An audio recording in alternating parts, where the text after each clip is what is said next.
Olá pessoal, tudo bem com vocês? Eu sou a Tatiane, sou a acadêmica de enfermagem na Faculdade FATEM e esse vídeo é para falar um pouco sobre a fisiologia do sistema digestório, tá? Sabemos que o sistema digestório, ele tem início aqui na cavidade bucal e vai até o ânus. Só que eu vou me limitar apenas até o estômago, tá? Vamos falar um pouco sobre boca, faringe, esôfago e o estômago, que é o que chamamos de trato gastrointestinal superior, tá? Então vamos lá. Então, o sistema digestório humano é um longo tubo de musculatura lisa. E nesse tubo nós temos órgãos, órgãos e glândulas associadas, anexadas a esse tubo. Ele chega a ter mais ou menos de 6 a 9 metros de comprimento. Em um cadáver, esse tubo digestório, ele chega a ser maior devido às dilatações, sofridas aqui no intestino grosso e no intestino delgado. Então, a função do sistema digestório é realizar a digestão, transformando as macromoléculas, encontradas nos nossos alimentos, transformando elas em micromoléculas, fazendo com que as substâncias e as vitaminas presentes no nosso alimento, eles possam cair na nossa corrente sanguínea e ser levado para as nossas células. Então, os órgãos do sistema digestório. Os órgãos que compõem o tubo digestório é a boca, faringe, esôfago, o estômago, o intestino delgado, o intestino grosso e o reto. E os seus anexos, que ficam aí anexados no tubo digestório, os dentes, a língua, as glândulas salivares, o fígado e o pâncreas. Eles estão em vermelho porque é apenas sobre esses órgãos e esses anexos aqui que nós vamos falar nesse vídeo, tá? Então, a função do trato digestório é, primeiro, ingestão, que é a captação dos alimentos e dos líquidos pela boca, o ato de comer, ingerir os alimentos. A secreção, a adição de líquidos, enzimas e muco ao lúmen do trato gastrointestinal. É através de líquidos, enzimas, encontradas aí ao longo do nosso tubo digestório. A absorção é o processo de transferência de substâncias do lúmen do trato gastrointestinal para o sangue. Essa transferência de substâncias acontece ali no intestino delgado, onde essas substâncias irão cair na nossa corrente sanguínea. A digestão, ela acontece de duas formas, a digestão mecânica e a digestão química. A digestão mecânica é a quebra física dos alimentos através da mastigação e dos movimentos peristálticos. Esse processo aqui de mastigação é um processo voluntário, ele depende da nossa vontade para acontecer. É a mastigação que acontece ali na nossa boca, através dos nossos dentes, da língua. Então, o ato, o mecanismo de mastigar o alimento. E os movimentos peristálticos, esses movimentos, nós vamos falar mais na frente, são movimentos que são encontrados ao longo do tubo digestório. São movimentos que são comandados pelo sistema nervoso autônomo, ou seja, ele é involuntário. E o químico, que é a transformação das moléculas mais complexas em moléculas mais simples, através da ação dos sucos digestivos. É a ação das enzimas, que vão agir nesse alimento para poder se transformarem em substâncias menores e entrarem na nossa corrente sanguínea e para as nossas células. A motilidade, contração e relaxamento das paredes e dos esfíncteres do trato gastrointestinal. Essa contração e relaxamento das paredes é a que eu me referi, sobre os movimentos peristálticos, que ocorrem ao longo do tubo digestório. E dos esfíncteres. Esses esfíncteres são também comandados, pelo sistema nervoso autônomo, são involuntários. Eles impedem que o alimento saia de um determinado órgão, que entra ou que sai de um determinado órgão, são os esfíncteres. E a defecação, que é a eliminação de substâncias não ingeridas do trato gastrointestinal, ou seja, todas aquelas substâncias, aquelas toxinas, né, que não servem para o nosso organismo, elas são eliminadas. A partir da parte interna do esôfago até o ânus, o tubo digestório ele é constituído de 4 camadas. A primeira camada é a camada mucosa, a segunda camada é a camada submucosa, a terceira camada é a camada muscular e a quarta camada é a camada serosa. Vou explicar bem direitinho aqui nesse desenho cada camada, tá?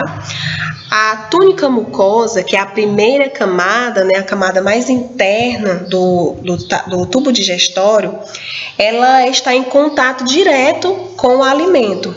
Ela tem uma camada de tecido conjuntivo areolar chamada de lâmina muscular, né, ó, lâmina muscular da mucosa.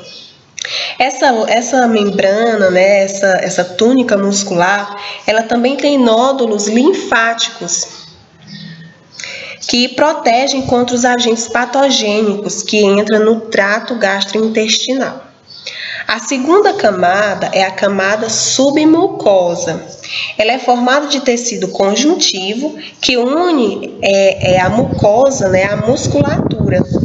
Nela também tem neurônios que são controlados pelo sistema nervoso autônomo. É como se fosse, vamos dizer assim, o encéfalo, né, do intestino, do nosso intestino. A terceira camada é a túnica muscular.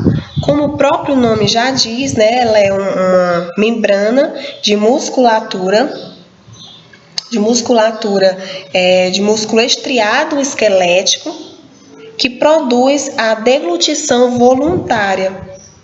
Ela corresponde, né, à boca, à faringe e à parte superior do nosso esôfago. A última camada é a túnica serosa. Ela é uma camada mais externa que reveste todo o tubo digestório. É uma membrana composta, né, por epitélio simples, escamoso e um tecido conjuntivo. Ela secreta um líquido seroso que permite, né, já que ela é a camada mais externa desse tubo, ela tem um líquido que permite que o tubo digestório ela deslize facilmente contra os outros órgãos. Tá? Então, o nosso tubo digestório ele é composto por 4 tipos de camadas. Né? A camada mais interna do tubo digestório é a camada mucosa, também chamada de túnica mucosa. A segunda camada é a camada submucosa, também chamada de tela submucosa. A terceira camada, que é a camada muscular, também chamada de túnica muscular. E a última camada, a camada serosa, que também é chamada de túnica serosa, que reveste aí todo o tubo digestório.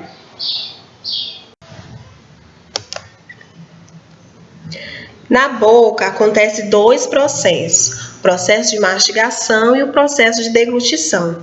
O processo de mastigação envolve os dentes, onde vai triturar os alimentos, a língua, que vai ajudar a movimentar esse alimento, né, dentro da boca, que corresponde, os dentes e a língua corresponde aí à primeira etapa da digestão mecânica, que é a etapa voluntária, né?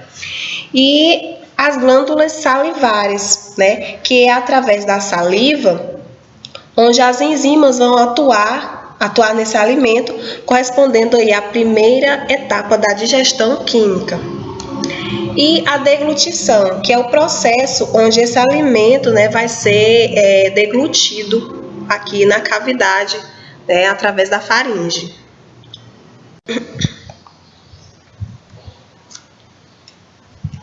Os dentes, eles têm uma função muito importante, que é a função de triturar os alimentos, né? Corresponde aí à primeira etapa de digestão mecânica na boca.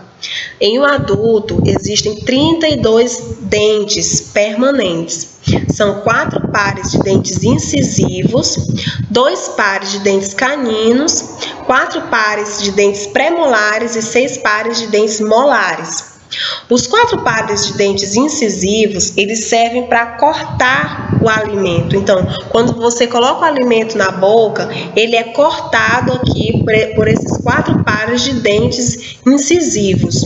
Os 2 pares de dentes caninos, que é esses mais pontiagudos aqui, eles servem para perfurar o alimento, tá? Esses 4 pares de dentes pré-molares, junto com os 6 pares de dentes molares, eles servem para amassar o alimento, tá? Então, a arcária dentária adulta, ela corresponde aí 32 dentes permanentes. Nós temos aí outro anexo, né? Muito importante aí na digestão também, na digestão mecânica, que é a língua. A língua, ela é um órgão do sentido do gosto.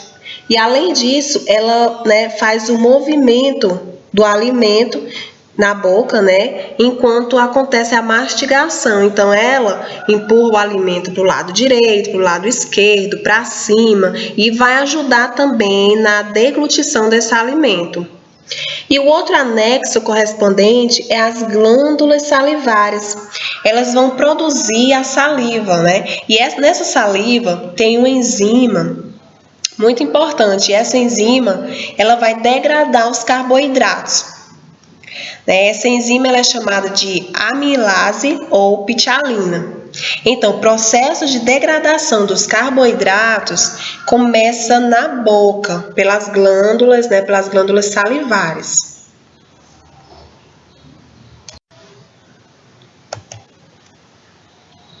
Quando o alimento ele é deglutido, ele passa da boca para a faringe. A faringe ela é um órgão que faz parte tanto do sistema digestório como do sistema respiratório. Ela se divide em nasofaringe, orofaringe e laringofaringe. A nasofaringe ela é a parte superior da faringe. Ela tem início aqui na base do crânio, certo? A partir da base do crânio, e serve para a entrada de ar. E ela termina aqui no palato mole, a nível do palato mole. A orofaringe é a parte intermediária da faringe. E ela tem início aqui no palato mole e termina aqui no nível do osso hioide. Ela serve para passagem de ar também e também para passagem do alimento.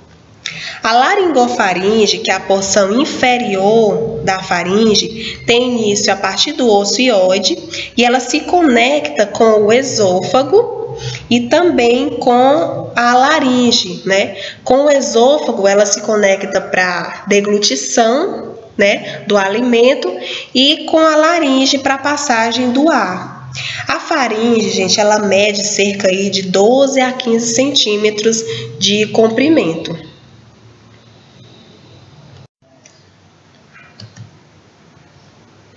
A deglutição, ela é o movimento do alimento da boca até chegar no estômago. Ela envolve 3 órgãos, né? A boca, a faringe e o esôfago.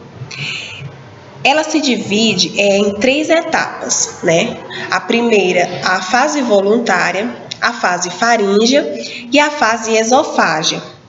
Na fase voluntária, o alimento sofre o processo de mastigação na boca, né? É o processo que eu falei, o processo de digestão mecânica, tá? A fase faríngea é quando esse alimento ele passa da cavidade bucal, né, para o esôfago, né, passando aí pela boca. Depois de ter passado pela boca, ele entra na faringe e cai no esôfago. Essa é a fase faríngea. E a fase esofágica é quando esse alimento ele é empurrado para o estômago através dos movimentos peristálticos. Tá certo? Então, vou explicar aqui bem detalhadamente como que acontece essa deglutição nas 3 fases. Então, na fase voluntária, o alimento ele é mastigado aqui, né? Sofre aqui a digestão mecânica, né? Mastigado pelos dentes, empurrado pela língua. A língua, ela empurra esse alimento até o palato duro, certo? Quando ela empurra esse alimento, o alimento ele cai para dentro aqui da faringe, que acontece a fase faríngea. Quando o alimento ele entra aqui na fase faríngea, essa língua já tem bloqueado aqui a cavidade oral. E o palato mole, ele bloqueia também a cavidade nasal, ó. Então, bloqueia aqui a respiração da pessoa. E o alimento ele cai aqui para a faringe. Vocês percebem que a epiglote, que é muito importante aqui, né, para ver essa divisão do esôfago com a laringe, ela fecha, ela bloqueia a laringe para que o alimento não entre aqui na cavidade, né, da laringe. Aí o alimento, ele desce aqui para o esôfago. Vocês veem aqui que aqui existe um esfíncter. Esse esfíncter se chama esfíncter superior do esôfago. Ele abre para que o alimento ele caia para dentro do esôfago.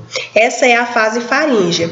A fase esofágica acontece quando o alimento ele cai aqui no esôfago, ele já está aqui no esôfago, o esfíncter esofágico superior ele se fecha, a epiglote ela volta ao seu estado, né, de antes, fechando, abrindo aqui, aliás, abrindo a cavidade da laringe para que aconteça a respiração normal.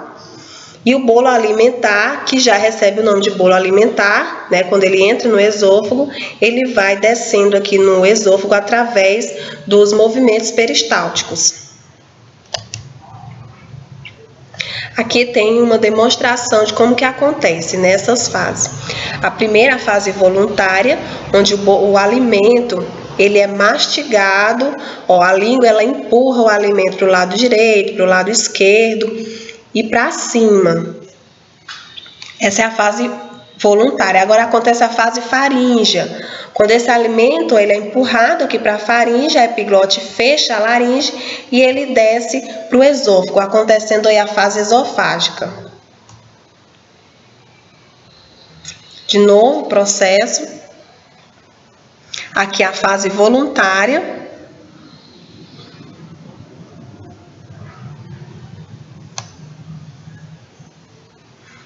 Agora vai acontecer a fase faríngea, palato mole fechando aqui a cavidade nasal, desceu, agora acontece a fase esofágica.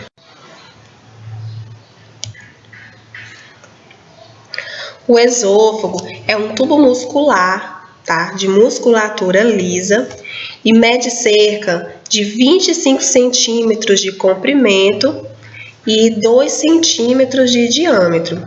Ele fica anterior à coluna vertebral, tá? Ele tem início na altura da vértebra C6 e termina à altura da vértebra T11, tá? Nas extremidades do esôfago existem os esfíncteres. Os esfíncteres esofágico superior e o esfíncter esofágico inferior. A função do esfíncter esofágico superior é de regular a entrada do alimento, né, da faringe para dentro do esôfago. E o esfíncter esofágico inferior, ele controla a entrada do alimento do esôfago, né, para o estômago. Então, a função do esôfago, gente, é levar o bolo alimentar para o estômago, né? Isso acontece por causa dos movimentos peristálticos, que vamos falar agora. Os movimentos peristálticos nada mais é que movimentos de contração e relaxamento. Esses movimentos eles estão presentes em todo o trato gastrointestinal, desde o esôfago até o reto, né, que é a eliminação das fezes. Por isso que quando nós estamos dormindo, o nosso sistema digestório ele continua funcionando devido aos movimentos peristálticos. Então, tanto faz se você estiver deitado, de lado, até mesmo de cabeça para baixo, o sentido do teu sistema digestório sempre vai ser no sentido esôfago para o reto. Então, esses movimentos de contração e relaxamento acontecem assim. Aqui nós temos o esôfago. O alimento, quando ele cai para dentro do esôfago, a musculatura lisa presente nesse esôfago, ela se dilata para que entre o alimento. Depois ela se contrai, empurrando esse bolo alimentar para baixo, tá? Para baixo que eu digo, mas no sentido do reto. Depois, essa parte aqui mais inferior, ela vai se dilatar para receber esse alimento. Então, os movimentos peristálticos, eles se resumem a isso, contração e relaxamento da musculatura do tubo, né, do trato gastrointestinal. O estômago, ele é o segmento mais dilatado do tubo digestório. No estômago fica armazenado, gente, quase 1,5 litro de alimento. Ele se localiza abaixo do músculo diafragma e se conecta aí com o esôfago e o intestino delgado. O estômago, ele tem 4 regiões principais, né? A primeira é a cárdia, o fundo, o corpo e a parte pilórica. Vou mostrar aqui para vocês. Aqui nós temos o fundo, que é o contrário do nome, né? A parte superior do estômago, a cárdia, o corpo do estômago e a região pilórica. Tá certo? Assim, o estômago, ele serve como um liquidificador biológico. Ele tem que triturar esse alimento em partículas menores, né, para poder ser absorvido pelo organismo.